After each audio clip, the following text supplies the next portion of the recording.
Eu vou falar hoje sobre 5 verdades que Jesus conhecia. Reunidos em um cenáculo, estavam 13 homens.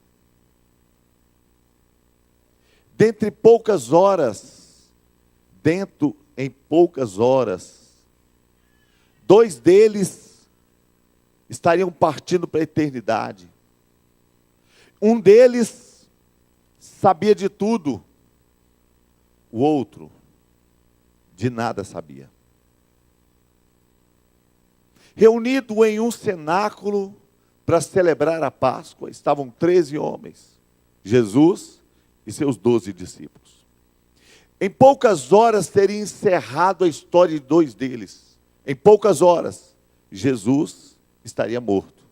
Em poucas horas, Judas Iscariotes estaria morto. O texto diz que, sabendo Jesus que viera de Deus, que voltava para Deus, sabendo o seu tempo, sabendo Jesus sabia de tudo. Judas andou ao lado de Jesus, se alimentou com Jesus, viu os milagres de Jesus e não sabia de nada. Não há nada mais triste do que viver uma vida sem compreensão. Não há nada mais triste do que esbarrar no conhecimento e não reter o entendimento.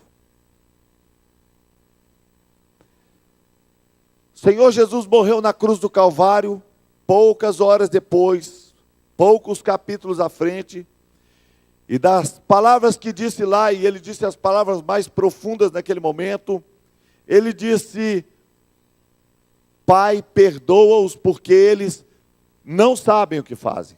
Não sabem o que fazem. Jesus não falava aleatoriamente. Jesus não fazia discurso vazio. Jesus poderia ter dito: Pai, perdoa-os porque o Senhor é amor. Seria verdade. Jesus poderia ter dito: Pai, perdoa-os porque eu derramei o meu sangue. Seria verdade. Pai, perdoa-os por causa do meu sacrifício. Seria verdade. Mas ele diz: Pai, perdoa-os porque eles não sabem o que fazem. O mundo não sabe o que faz. O mundo está perdido. O mundo está sem direção. O mundo está confuso. O mundo não sabe mais, não tem mais nenhum sentido de valor. Se você soltar uma pesquisa na televisão e perguntar: pode o padrasto se apaixonar pela sua enteada? Vai dar 50%. Porque o mundo não sabe o que faz. Os valores se perderam. Ninguém sabe mais o que é certo ou errado. Já não se tem valores absolutos, tudo é relativo. Mas a igreja precisa saber. A igreja precisa saber. E hoje nós estamos vivendo um tempo em que a igreja também está se confundindo nos sites, se confundindo nas mídias sociais, se confundindo. Aqueles que andam com Jesus, tal qual Judas andou, também têm entrado em confusão. Pastor Jeremias Pereira, um grande amigo, reuniu com os pastores de grandes igrejas e ele estava orando junto com esses pastores. Pastor Márcio Valadão, pastor Jorge Linhares, pastor Paulo Mazzoni, não sei por que não me chamaram. Ninguém conta que tem uma igreja grande aqui no Barreiro, uma luta. Estou brincando. Enquanto eles estavam reunindo, pastor Jeremias Pereira ouviu o pastor Paulo Mazzoni fazendo uma oração, e ele orava: Deus, em lágrimas, ele dizia: abençoa, Senhor, o pastor Márcio Valadão. Este pastor, cuja igreja é maior do que 40% dos municípios de nosso estado de Minas Gerais. Abençoa, Senhor, esse pastor que tem tocado a nossa cidade. Abençoa esse pastor que tem sido voz profética. Abençoa, Senhor, o pastor Jeremias Pereira. Abençoa, Senhor, o pastor Jorge Linhares. Abençoa os pastores que têm pago um preço. E aí então, o pastor Jeremias estava até quebrantado, e de repente o pastor Paulo Mazzoni começou a fazer uma oração diferente. Abençoa também, Senhor, dizia em lágrimas, aquele pastorzinho, pastor de uma igreja tão pequena, Senhor, uma portinha de aço, uma igreja, Senhor, que quase não tem ninguém, que não teve oportunidade, Senhor, que não fez um curso teológico, que tem lutado por vida, Senhor, que tem sofrido por alma, Senhor, que tem lutado com o rebanho instável, que tem se esforçado tanto. E o Jeremias Pereira ficou muito impactado, porque o Jeremias Pereira é presbiteriano, e eu estou contando o testemunho dele, não estou falando negativamente sobre ele de maneira nenhuma. E ele tinha muita dificuldade com essas igrejinhas que nasciam, e ele achava que essas igrejas não eram coisas interessantes. Então ele foi sendo confrontado, e quanto mais o Paulo Mazzoni chorava, mais confrontado ele ficava. Então o Jeremias saiu daquela reunião muito quebrantado e falou com o presbítero dele: escuta aqui, passei por uma igrejinha ali, uma igrejinha tão pequena, o pastor está sofrendo lá, vai lá e manda rebocar aquela igreja, estou vendo uns buracos lá, manda rebocar, manda pintar, dá uma limpeza naquela igreja para ele, mas não fala que foi eu que mandei. Ele foi lá, rebocou, pintou, deu uma ajussada, perguntou para ele: e aí? O pastor perguntou, que eles precisam de mais alguma coisa? Ele disse: pastor, o som é muito ruim. Pastor, o som é muito ruim. Diz: compra um som para eles. Vai lá e compra um som, mas não fala que fui eu que mandei. Comprou o som. Só que o pastor Jeremias não esperava é que o irmão dele encontrou no monte. Um dia ele estava no monte, e aí tinha um pastor no monte. O pastor estava orando assim: Deus, eu amaldiçoo, Senhor. Eu amaldiçoo esses pastores de igrejas grandes.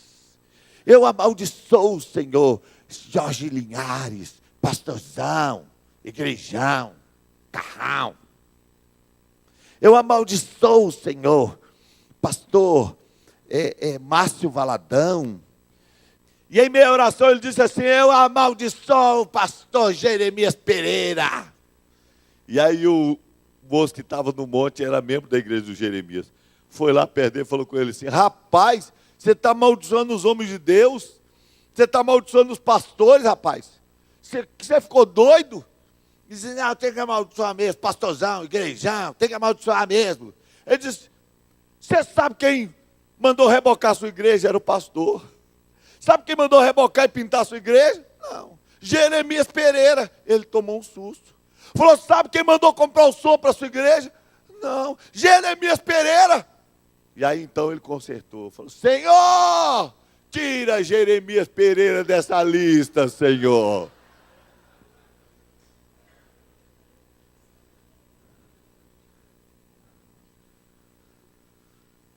A gente precisa saber.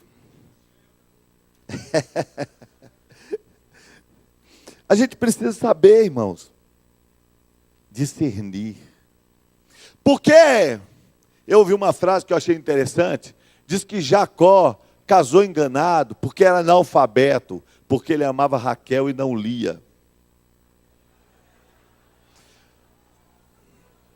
Porque o verdadeiro analfabeto não é o que não sabe ler, é o que sabe e não lê. Não leu o caráter de Labão, não leu a situação, não leu o entorno e casou enganado. Você sabe, irmãos, que às vezes a gente tem a capacidade de viver enganado. Esse texto diz que sabendo Jesus, sabendo Jesus, sabendo Jesus, sabendo Jesus. Porque Jesus sabia de onde viera, para onde ia, sabendo que viera de Deus, sabendo que seu tempo estava acabado, sabendo que tinha chegado o momento de voltar. Diz a Bíblia: Jesus tomou uma bacia, cingiu-se com uma toalha e foi lavar os pés dos discípulos. O que eu sei move as minhas ações. O que eu sei dá direção aos meus passos. O que eu sei conduz a minha vida, me dá conduta, me dá direção, me dá destino. Eu preciso saber o plano de Deus para achar o meu destino. E eu queria falar para vocês 5 coisas que Jesus sabia. 5 verdades que Jesus conhecia e que todo cristão precisa conhecer, todo cristão precisa saber. Primeira verdade que Jesus conhecia: sua identidade. Sabia que viera do Pai. Ele sabia quem ele era, ele sabia o seu DNA. Nenhum cristão terá sucesso na vida cristã sem reconhecer, sem compreender a sua identidade. Porque se você não entender a sua identidade, o diabo vai viver manipulando você. O diabo vai fazer de você um joguete. O diabo vai fazer de você uma bananeira. O diabo vai te fazer balançar para lá e para cá. Porque um dia você tem certeza e no outro dia você tem certeza que a sua certeza estava errada. É gente que vive tão certo que um dia tem certeza que vai para o céu e outro dia tem certeza que vai para o inferno. Quando nós não sabemos a nossa identidade, nós vivemos perdidos. Sabe, irmãos, eu já falei isso aqui muitas vezes na igreja, mas quando Jesus foi tentado lá no deserto, a tentação maior de Jesus não foi assim. Quando a Bíblia diz que com 40 dias ele estava no deserto, depois de ser batizado, ele foi para o deserto e a Bíblia diz que depois de 40 dias teve fome. Esse nível de fome que a Bíblia fala é um tipo de fome que o organismo começa a se alimentar do próprio organismo. Provavelmente o diabo ouviu o estômago dele roncando. E a Bíblia diz que o diabo se aproximou dele. Jesus estava vivendo um momento de maior fragilidade humana. Então, o diabo se aproximou e disse para ele: se tu és o Cristo, Filho de Deus, manda que essas pedras se transformem em pães. Não era a tentação de que Jesus ostentasse o poder de Filho de Deus. Não era a ostentação de transformar a pedra em pão. Não era a possibilidade de saciar a fome, a grande tentação. Não. A tentação, ela estava tão sutil. Se tu és Filho de Deus. Toda vez que você passa por luta, o diabo fala isso com você. Você é um filho de Deus, está desempregado. Pode um filho de Deus passar o que você está passando? Um filho de Deus e com um diagnóstico tão ruim. Você é filho de Deus e está sofrendo do jeito que você sofre. Se você é filho de Deus, você não pode passar essa luta que você está passando. Jesus tinha toda a autoridade para cessar a luta. Aliás, Jesus não precisava nem estar lá jejuando. Mas Jesus disse: nem só de pão viverá o homem, mas de toda palavra que sai da boca de Deus. Está escrito. E sabe o que Jesus estava dizendo? A última palavra que saiu da boca de Deus, quando ele foi batizado: este é o meu filho amado, e nele tenho prazer. A última palavra não foi: olha, não fica tranquilo, você nunca vai passar fome, eu vou te dar pão. Foi: ele é filho e ele é amado. Não importa o que você está passando, irmão, você tem que saber quem você é. Você é filho de Deus, você é filho de Deus, você é amado, você é importante, Deus se importa com você. Quando nós não sabemos quem nós somos, nós ficamos refém das opiniões dos outros. Quantos crentes estão fazendo um esforço tão grande por causa da opinião do outro, porque quer ser alguém que é aceito. Às vezes ele mesmo não se aceita, não se compreende, e ele procura que os outros o aceitem. Quando aquele ator que fazia o filme, se eu não me engano, Matrix, ou fez um filme de um super-herói, fizeram uma entrevista com ele e disseram para ele: quando você era menino, você teve o sonho de ter algum superpoder? Ele disse: acho que todo mundo tem. E eles perguntaram: qual superpoder você queria ter quando era criança? Ele disse: eu queria ter o poder de fazer as pessoas gostarem de mim. Eu queria ter o poder de fazer as pessoas gostarem de mim. Todos nós sonhamos com este poder, que as pessoas gostem de nós. Todos nós queremos ser aceitos. E às vezes nós nos perdemos quando nós não entendemos a nossa identidade. Nós ficamos trabalhando para que as pessoas nos recebam, nos aceitem. Mas Deus te fez para ser quem você é. E Deus sabe quem Ele construiu em você. Jesus disse: quem os homens dizem ser o Filho do Homem? Ele não perguntou assim: o que é que eles acham de mim? Como é que está aí a minha fama? Não. Ele não perguntou: o que é que eles dizem sobre o que eu faço? Como é que está o meu ibope? O que é que as pessoas estão dizendo sobre a minha obra? Ele diz: o que é que eles dizem sobre mim? Quem eu sou? Quem dizem ser? Se você descobrir quem você é, você vai descobrir o mais importante da vida de um homem. A maioria das vezes o diabo quer misturar a nossa identidade com a nossa história de dor. A maioria das vezes o diabo quer misturar a nossa identidade com o nosso contexto. Ele quer fazer com que você se perca nos meandros de quem, de onde você veio, da história que você tinha. E não saiba que você é nova criatura, criado de novo. A Bíblia conta a história de um homem chamado Jefité. Jefité nasceu na casa onde tinham muitos filhos. Todos eram legítimos, mas ele era filho de uma mulher alheia. E a Bíblia diz que ele era filho de uma prostituta. E quando aquela prostituta teve aquele filho, o pai, provavelmente conduído, pegou o filho e levou para casa. Mas na sua casa ele nunca foi aceito. E os irmãos implicavam com ele, chamavam ele de filho da prostituta, usando contração. Xingavam. E diz a Bíblia que ele tinha qualidades, ele era um homem valente. E a Bíblia diz que os seus irmãos o expulsaram. Ele era valente, mas não era brigador. Ele era valente, mas não era homem de confusão. Os irmãos disseram, vai embora, e ele foi. Mas um dia a luta, a peleja, a guerra, bateu lá na casa dos irmãos dele, bateu na porta. E eles disseram, olha, os inimigos estão chegando aqui. O Jefité, que Jefité é filho de prostituta, mas ele é valente. Vamos atrás dele.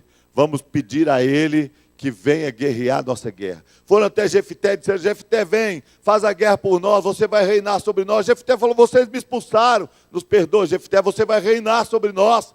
Então Jefité disse, tudo bem, eu vou. Podem ir na frente. E a Bíblia diz que Jefité passou em Mispá e derramou diante do Senhor todas as suas palavras.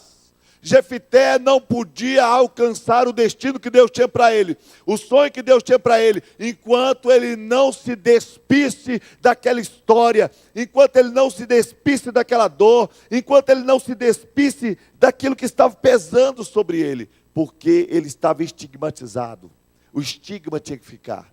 E ele estava tão ferido, ele passou. E a Bíblia não conta a oração de Jefité, mas a Bíblia diz que ele derramou todas as suas palavras. É como se houvesse uma ruptura em uma represa. Foi um derramar. Eu não ouvi a oração de Jefité, mas eu posso imaginar. Eu imagino ele entre lágrimas sufocadas, dizendo, Deus, o Senhor sabe. O Senhor sabe que eu brinquei sozinho, que os meus irmãos brincaram perto de mim, mas eu brinquei sozinho, Senhor. Deus, o Senhor sabe, Pai, que os meus irmãos chegaram na panela primeiro, Senhor, e eu comi o resto, o Senhor sabe. Deus, o Senhor sabe, Pai, que o colo do meu pai teve ocupado todo o tempo, que eu não assentei no colo do meu pai.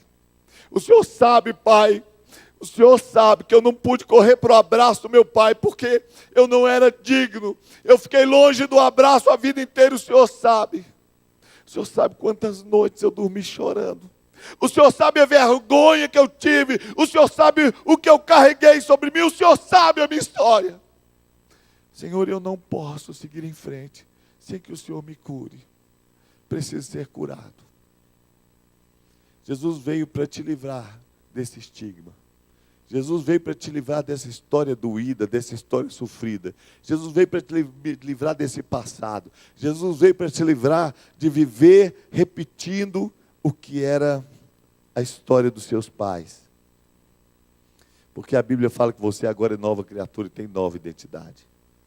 E é interessante que a palavra do Senhor diz que quem a Deus não crê, mentiroso faz. Quem fala o que você é o próprio Deus. E na Bíblia está escrito que você agora é filho de Deus. Diz a palavra do Senhor que você é filho de Deus. Você tem um pai que ousa te dar um nome. A Bíblia diz que Jacó, o nome Jacó, enganador. Mas a palavra do Senhor diz assim, eu sou o Deus de Abraão, sou o Deus de Isaac e sou o Deus de Jacó. Deus não mudou o nome de Jacó para assumir. Deus chamou Jacó de Israel, a nação mudou de nome. Mas quando ele vai mencionar o nome dele, ele diz, eu sou o Deus de Abraão. Eu sou o Deus de Isaac, eu sou o Deus de Jacó. Ele te assume, Ele te assume. E Ele te criou de novo para ser filho de Deus. A Bíblia diz que você é nova criatura. Diz a palavra que você é participante da natureza divina. Diz a Bíblia que você é justiça de Deus. Que olhando do céu não há nenhuma injustiça em você, porque o sangue de Jesus já te purificou de todo pecado. Diz a Bíblia que você é particular tesouro. Diz a Bíblia que você é irrepreensível. Diz a Bíblia que você está cheio do amor de Deus. Cheio do amor. Diz a Bíblia que quando você levanta nos seus maus dias, você ainda é o amor de Deus, a expressão do amor de Deus. Você é o único Jesus que as pessoas vão encontrar no serviço. Você é a expressão do amor de Deus. Sabe, queridos, e quem a Deus não crê, mentiroso o faz. Sabe, queridos, quando você fala, pastor, mas eu não tenho vivido essa vida, então você declara, Senhor, me perdoa por não viver a nível daquilo que eu sou do Senhor. Eu sou curado, Senhor. Sou liberto, Senhor. Sou justiça de Deus, Senhor. Sou expressão do Senhor. Eu quero viver tudo que eu sou no Senhor, para a glória do nome do Senhor. Oh, glória! Segunda verdade que Jesus conhecia. Jesus sabia do seu tempo, sabendo que era chegado o tempo de partir deste mundo para o Pai. Sabe, irmãos, Deus plantou a eternidade no coração do homem e o diabo substituiu por infinitude. A Bíblia diz que Deus plantou a eternidade no coração do homem, mas o diabo substitui por infinitude. As pessoas vivem a vida como se ela não tivesse fim. Depois dessa montanha tem outra montanha. Depois deste dia tem um outro dia. Eu vou aumentar os celeiros, eu vou ajuntar, eu vou comprar, eu vou fazer, eu vou isso, eu vou aquilo. E na maioria das vezes as pessoas não se preparam, porque elas têm dentro de si uma ideia errada sobre o tempo. Imagine se você tivesse apenas 3 anos e meio de vida como Jesus. Quando uma pessoa entende os princípios do tempo, o coração dele está lá no céu. Estou construindo uma casa no céu. Mas quando não entende, ele está construindo tudo que vai ficar por aqui. Investindo a vida toda naquilo que vai ficar por aqui. Sabe, irmãos? Mas se você tivesse 3 anos e meio de vida, você não ia fazer um curso de direito. Porque leva 5 anos. Você não ia fazer medicina. Porque leva 6 anos e tem residência. Você não ia gastar seu tempo com coisas que não têm sentido. Provavelmente você ia amar mais, você ia abraçar mais a sua mãe, você ia abraçar mais os seus filhos, você teria mais tempo para isso, você teria mais tempo para estar com os que te amam, com os que você ama. Você teria mais tempo para jogar a conversa fora. Você teria mais tempo à mesa. Você tomaria cafés mais demorados. Você faria mais para Deus. Você investiria mais na obra de Deus. Ah, se nós soubéssemos. Ah, se nós soubéssemos. Quanto tempo ainda nos resta? Ah, se nós soubéssemos. Provavelmente nós mudaríamos o estilo de vida. Porque todos vamos morrer.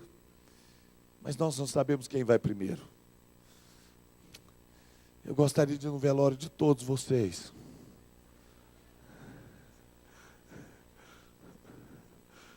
Mas pode ser que não dê.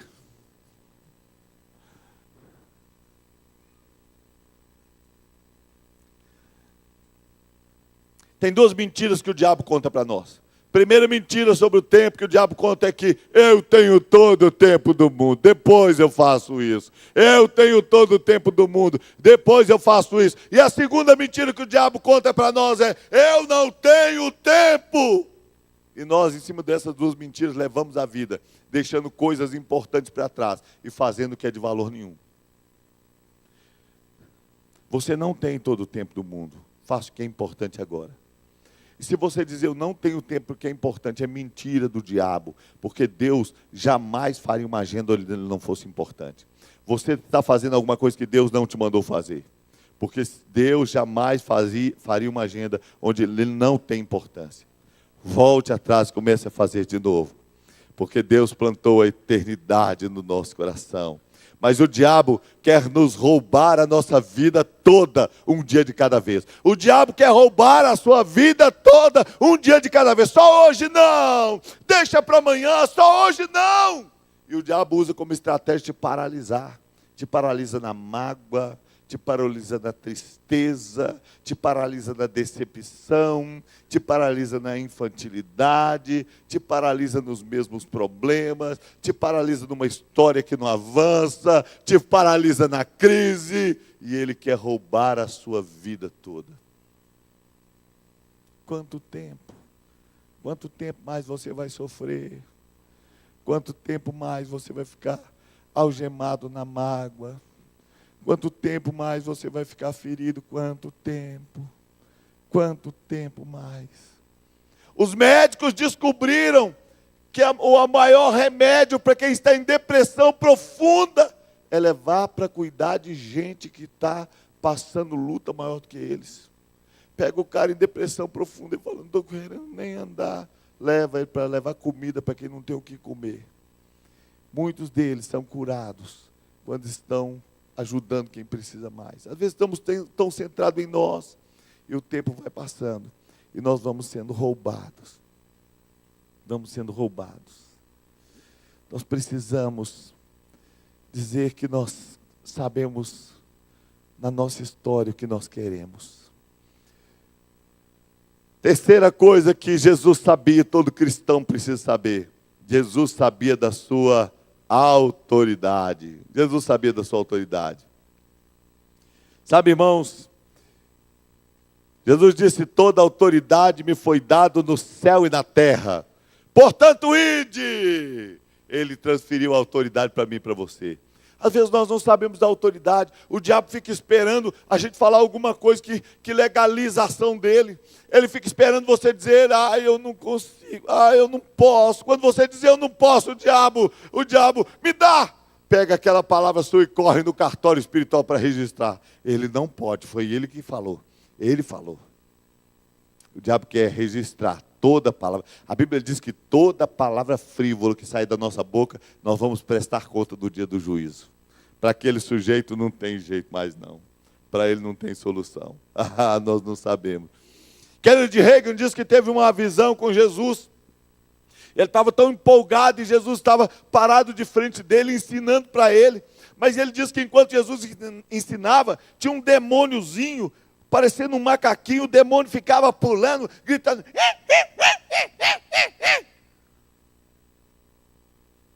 Só pode ser demônio para gritar desse jeito. E o demônio fazia fumaça e corria. E o Kennedy estava querendo ouvir Jesus. E ele estava tão indignado, ele ficava olhando para Jesus e desesperado, pensando, mas por que Jesus não faz nada? Esse demônio está me atrapalhando. E ele disse que o demônio estava lá fazendo aquela fusaca, e de repente ele ficou com tanta raiva, tanta vontade de ouvir Jesus, que ele falou, eu te repreendo em nome de Jesus, espírito maligno. O demônio fez igual um cachorrinho. Aí ele falou, não, só te repreendo, sai daqui agora em nome de Jesus. Aí o demônio saiu. Aí Jesus falou com ele, se você não tivesse feito nada, eu também não poderia fazer. O Kennedy falou, o quê? Senhor, eu preciso que o Senhor me dê uma referência bíblica. E eu quero no Novo Testamento. E olha, Senhor, eu já li o Novo Testamento 112 vezes. Ele disse que Jesus falou com ele assim, mas tem muita coisa lá que você ainda não sabe. E começou a dizer para ele, eu tomei a autoridade de Satanás, entreguei para a minha igreja, e eu me movo através do meu corpo. Eu sou a cabeça, mas eu me movo através do meu corpo. E a autoridade está nas mãos da igreja, e a igreja precisa agir no lugar de autoridade que recebeu. Oh, glória, aleluias!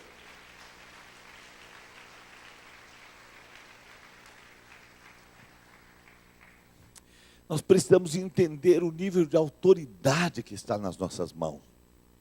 Já contei algumas vezes aqui a história de Jim Swaggart, quando ele chegou de uma conferência, os pais o recebeu, estava todo mundo triste na casa, ele entrou, estava todo mundo abatido, o cunhado dele disse, Jim, eu não consigo entender.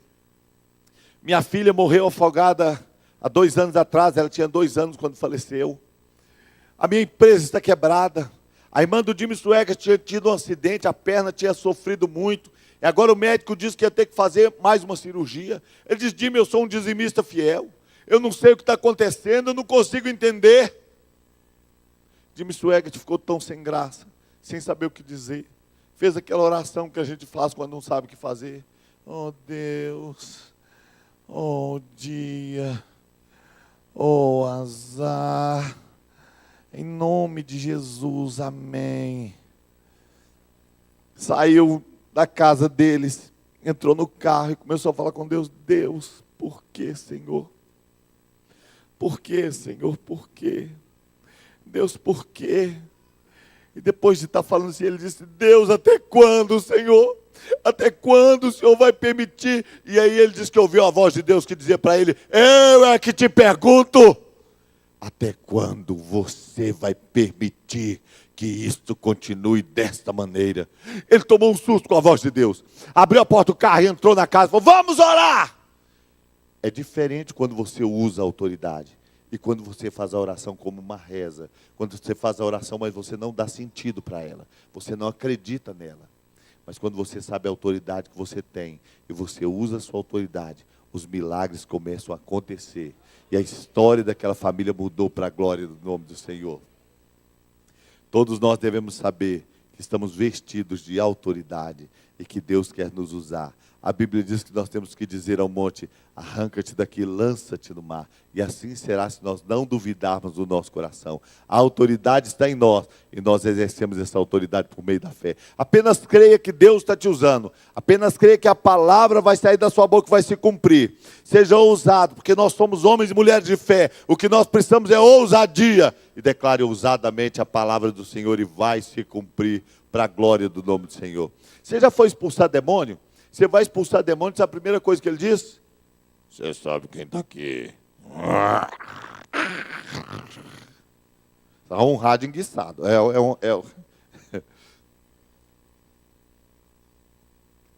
Primeira coisa que o diabo tenta fazer é nos intimidar.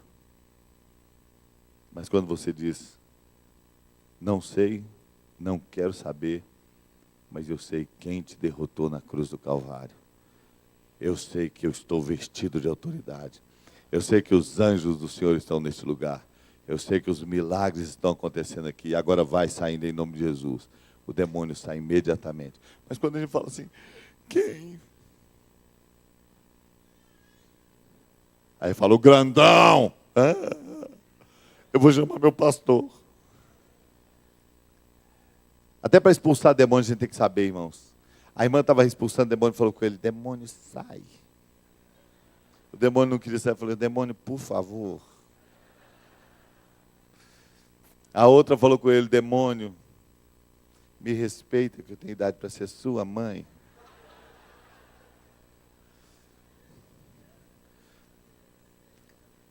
Quarta verdade que Jesus conhecia, Jesus sabia da sua missão. Oh, glória! Que coisa terrível não saber o propósito da sua vida. O pastor perguntou para um homem, para que você trabalha? Ele disse, trabalho para comer. Para que você come para trabalhar mais? Para que você vai trabalhar mais? Para comer mais. Existem 2 dias importantes na vida do homem. O dia que ele nasce e o segundo dia é o dia que ele descobre por quê. Por que você nasceu? Por que você está aqui? O dia que você descobrir que tem um propósito, você não deixa mais nada te tirar do propósito. Você precisa saber por quê. Por que você está aqui? Sabe, irmãos, de vez em quando nós ficamos olhando para Jesus e a Bíblia diz que com 12 anos, Maria perguntou, o que você está fazendo, meu filho? 12 anos eu estou cuidando dos negócios do meu pai. A palavra do Senhor diz que Jesus tomou um livro na sinagoga, diz a Bíblia, chegando em Nazaré, onde foi criado, entrou na sinagoga no dia de sábado, segundo o seu costume, levantou-se para ler. Foi-lhe entregue o livro do profeta Isaías, e abrindo, achou no lugar que estava escrito, o Espírito do Senhor está sobre mim, porque me ungiu para anunciar as boas novas aos pobres, enviou-me para proclamar a libertação aos cativos, restauração da vista aos cegos, para pôr em liberdade os oprimidos, e para proclamar o ano aceitável do Senhor. Fechando o livro, devolveu ao assistente, sentou-se, os olhos de todos na sinagoga estavam fitos nele. Então começou a dizer-lhes, hoje se cumpriu essa escritura. Eu vim para a libertação, eu vim para a salvação, eu vim para buscar e salvar o que estava perdido, eu vim para fazer discípulos, eu vim para gerar uma família para Deus, eu vim com propósito. Você também está aqui com propósito, irmão. Você não está aqui por acaso. Eu acho que Deus me escolheu para ser carta branca na igreja. Eu acho que Deus me chamou para vir ao culto domingo sim, domingo não e domingo talvez. Irmãos, Jesus não chamou ninguém para isso. Você é importante no reino de Deus. Você é importante no plano de Deus. E Deus quer te usar com muita autoridade. Apenas descubra qual é a missão que Deus tem preparado para você. E para encerrar, Jesus sabia o seu destino. Meu Deus! Saber o destino muda tudo. Saber para onde você está indo muda tudo. Sabendo que voltava para o Pai. Irmãos, eu vou contar duas histórias da pastora Ângela Valadão.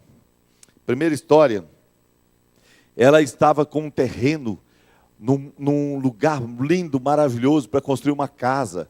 E era um lugar assim, casa de campo, era um condomínio fechado. E ela estava com tanta expectativa, mas ela também, Deus tinha dado a ela também um terreno muito lindo e muito maravilhoso, em um lugar muito top de Belo Horizonte, tipo assim no Belvedere, era um terreno maravilhoso. Ela não sabia se ela construía onde estava o verde, onde estava o ar puro, onde ela ia ter uma qualidade tão grande de vida, mas claro, ia ter dificuldade no trânsito para chegar até o lugar onde trabalhava. Ou se ela ia para o centro, bem onde ficava confortável para a família, mas perdia todas essas coisas. Então ela começou a orar. E ela dizia: Deus, onde eu devo construir a minha casa? Onde eu devo construir a minha casa? E ela diz que ela ficava assim, sempre se perguntando. E um dia ela estava assim, na cozinha orando. Ela disse: Deus, onde eu construo a minha casa? E aí o Espírito Santo veio suavemente e perguntou para ela, disse: onde você quer a sua casa? Onde você quer construir a sua casa? Aí ela disse: Deus, eu acho que eu quero em tal lugar. Aí o Espírito Santo perguntou de novo: onde você quer construir a sua casa? Aí ela disse com mais firmeza: Deus, é em tal lugar. E ela disse: agora está decidido. Mas ela ouviu a voz do Espírito Santo de novo. E disse: aonde você quer construir a sua casa? Ela falou: agora eu entendi. Ela disse: Senhor, no céu, Senhor. Senhor, a minha casa é no céu. Senhor, eu quero construir uma casa no céu, Senhor. Senhor, este é o meu destino no céu. Eu quero uma casa no céu. Então o Espírito Santo conduziu a pastora Ângela Valadão. Ela vendeu tudo que tinha. O marido dela é médico, ela é cirurgiã dentista, ela vendeu a casa, ela vendeu os terrenos, deu para a igreja, e ela vendeu os carros. A igreja estava com um projeto de avanço muito, muito audacioso. Ela vendeu tudo, e ela passou a andar de ônibus.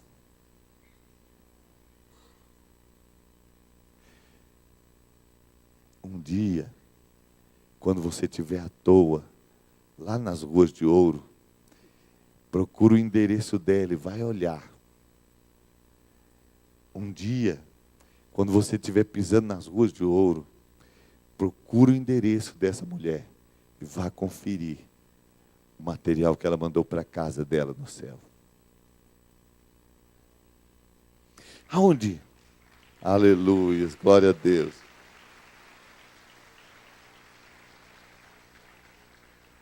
Quem sabe para onde vai, abandona o medo. Quem sabe para onde vai, tem prazer em ir. Quem sabe para onde vai, perde o apego. Quando a China invadiu a Coreia, eles pegaram um pastor, uma família pastoral, enfiaram dentro de um buraco e disseram: se vocês não negarem a Jesus, nós vamos sepultá-los vivos, vamos soterrá-los. E as crianças começaram a chorar: papai, papai. Agarrado às roupas do pastor. O pastor ficou tão condoído com as crianças chorando. Ele disse: não, não. E a esposa dele deu um cutucão nele, diz: para com isso. Hoje nós vamos cear com o mestre. E ela começou a cantar aquele hino: vem cear, o mestre chama, vem cear. Mesmo hoje tu te podes saciar. Poucos pães multiplicou, água em vinho transformou. Vem faminto a Jesus, vem cear. Enquanto eles cantavam, os comunistas foram jogando terra sobre eles. Sepultaram primeiro as crianças, e os pais viram as crianças ser sepultadas.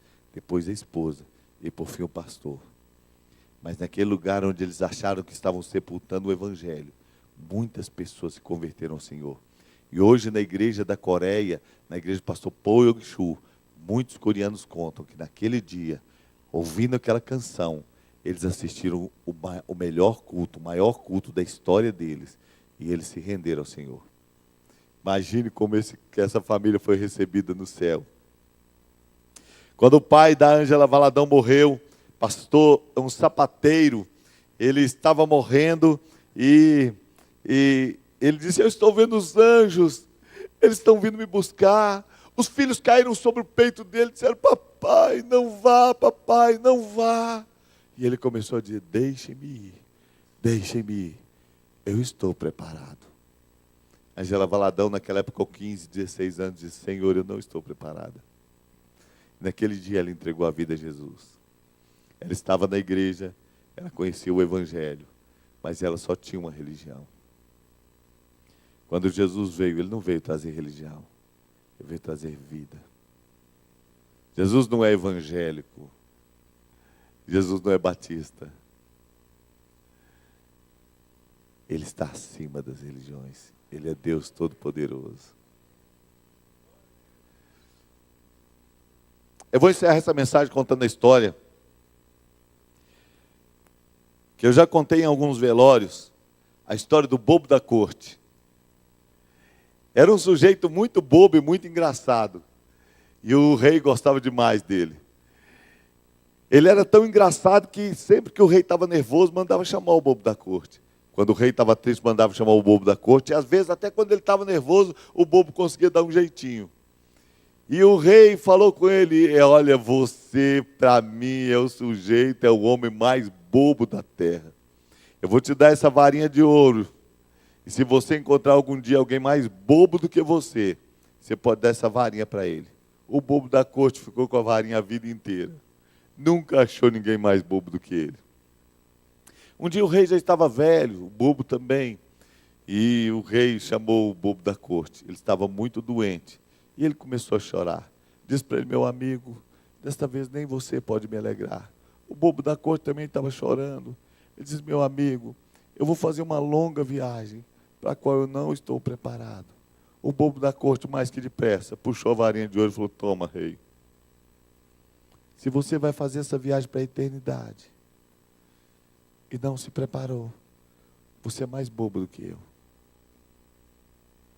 O rei sabia de tudo. O rei era tão inteligente, mas ele não se preparou para essa viagem marcada desde o dia que nós nascemos. Ele não se preparou para a eternidade, ele não se preparou para o inevitável. Não há nada mais triste do que passar por aqui como Judas, sem entender essas verdades, sem se preparar. Nada mais triste. Essa noite eu quero te dar uma oportunidade para você entregar a sua vida a Jesus. Porque talvez você está aqui conosco e você ainda não fez isso. Nós temos tantos motivos para não render nossa vida a Jesus. Às vezes orgulho. Outra hora a gente até pensa assim: eu não estou preparado, eu preciso melhorar. Imagina alguém doente falando: se eu sarar eu vou no médico. Se eu melhorar eu vou no médico. Só não vou se eu morrer. Jesus disse que ele é o médico e o médico não vem senão para o doente. Do jeito que você tiver, se você quiser vida nova, quiser entregar sua vida a Jesus, eu vou te dar oportunidade hoje.